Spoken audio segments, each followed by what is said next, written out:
I know a few people who are really into birding, but I can tell you right now, none of them could pull off being undercover hitmen.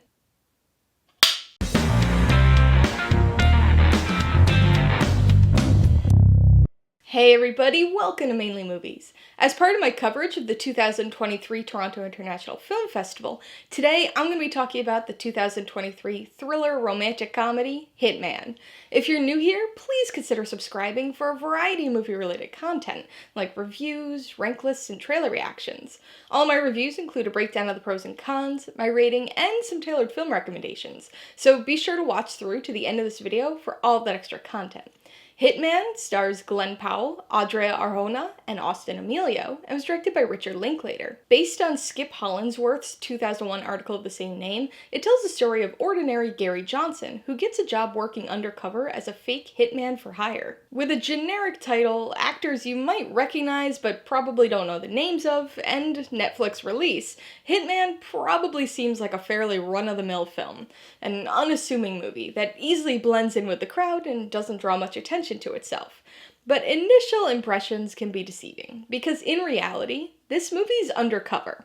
It may look like any other generic crime thriller, but this is actually one of the most entertaining movies of the year. Although Richard Linklater's latest film probably won't benefit from its under-the-radar appearance, it's actually an exceptionally fitting quality for this tale of hitmen, undercover police work, and withheld information. Understandably, Hitman was one of the biggest surprises of Venice Film Festival, where it premiered, and also still a bit of a surprise at TIFF, where I saw it, and I suspect that trend will continue. One of the film's most surprising and effective components is its story. Not only does it have a great premise, but it's able to follow through on that premise to deliver a twisty and incredibly entertaining story. When I saw this film, I went in with the assumption that this was going to be about a hitman. And I'm sure that could have been entertaining if that's all this movie was. But I gotta say, the whole undercover aspect of the story makes it so much more interesting and enjoyable. The opening minutes of this film set the stage, so this isn't a spoiler or anything, but our main character is not actually a hitman. Instead, he's a philosophy professor who occasionally does tech consulting for the police department on the side.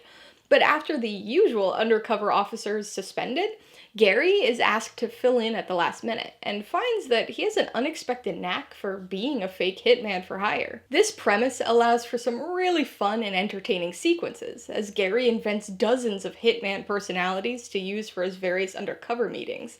But the plot expands, and eventually delivers something much twistier and more involved.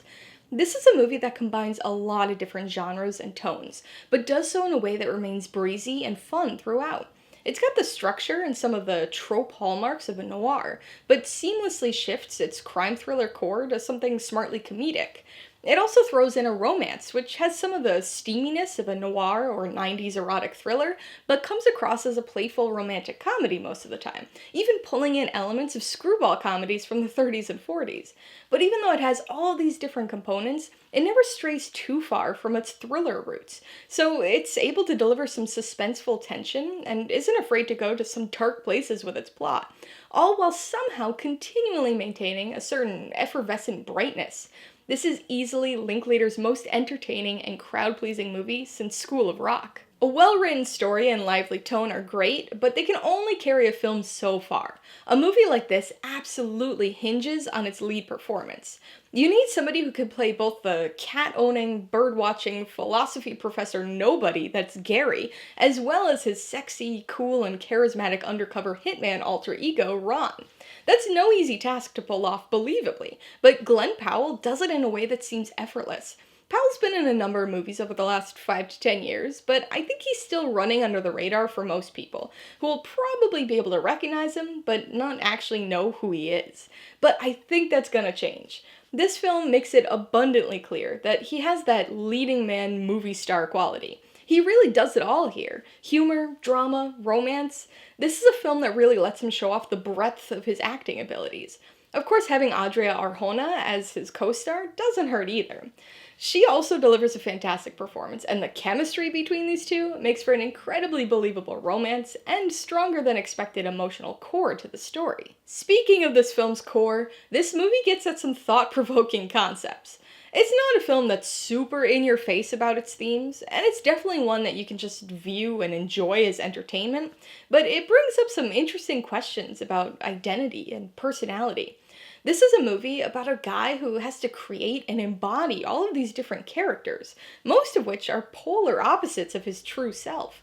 But we see that there's this plasticity to him that allows him to do this, that he can drastically alter his personality to fit a situation. But what effect does that have on his identity? And is this a conscious choice that he could truly control, or is it more of an instinctual psychological mechanism taking over?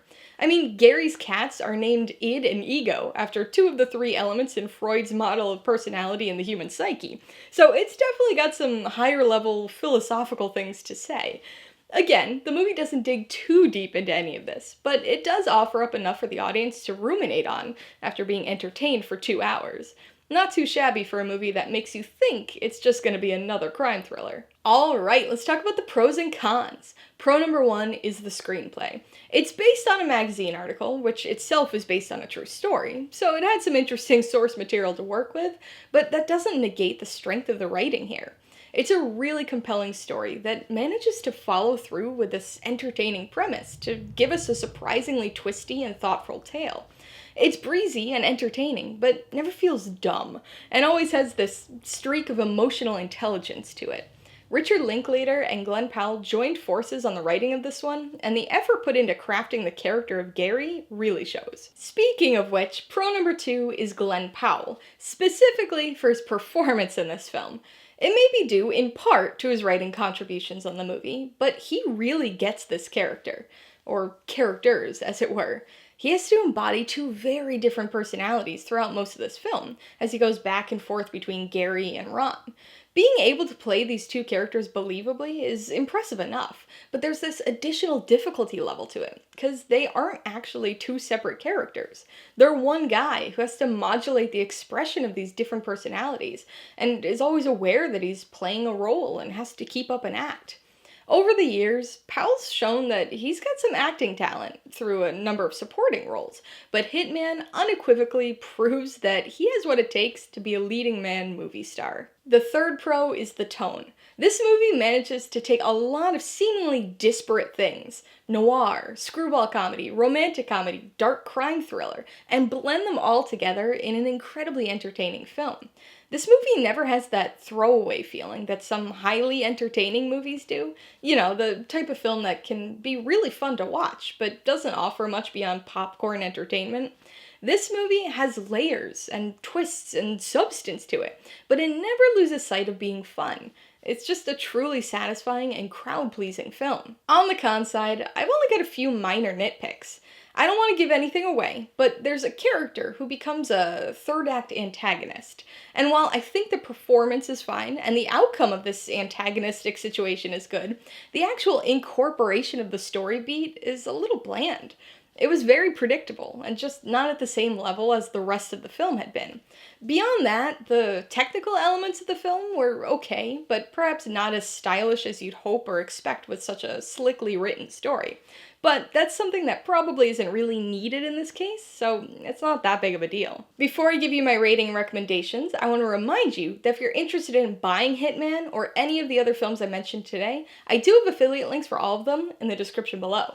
I get a small commission from anything you buy as one of my links, so I'd really appreciate it if you'd use them if you're in the market for any of these movies. I'm gonna give Hitman 4 out of 5 paws. Driven by Glen Powell's multifaceted performance, this crime thriller romantic comedy offers up an interesting, sort of true story, some sizzling chemistry, and a surprising amount of humor. Easily one of Richard Linklater's most entertaining and fun films. I would recommend Hitman to people who like movies. This film has so many components and draws upon so many genres and tones that I think you'd be hard-pressed to not enjoy at least pieces of it. It's crafted as a crowd pleaser, and entertainment is clearly the goal, but it has a lot to offer beyond just fun. I think it runs the slight risk of coming across a bit smug to some people, but unless you really don't like Glen Powell, I think this one's gonna be a hit. Man. If you liked Hitman, I would recommend Grosse Pointe Blank. This movie stars John Cusack as a hitman, an actual real hitman, not undercover, who begins to question his choice of career. Like Linklater's Hitman, this is an extremely entertaining movie, blending comedy, romance, and some thrills as Cusack's hitman returns home for his 10-year high school reunion.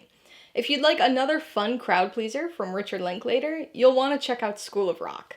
No hitmen in this one, but it does feature Jack Black as a guitarist who pretends to be a substitute teacher in order to make a little money, only to discover that his students are quite musically talented.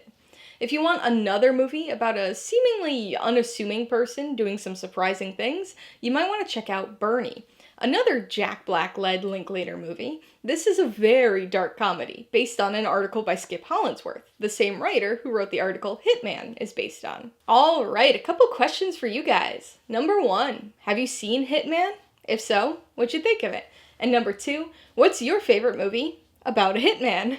Be sure to leave your answers in the comments below so we can get a discussion going. Alright, so if you got some enjoyment, insight, or information on this review, I'd appreciate it if you'd hit that like button. And if you haven't done so already, please hit subscribe or add it to see more videos like this. Till next time, this has been Alyssa with Mainly Movies, the way life should be.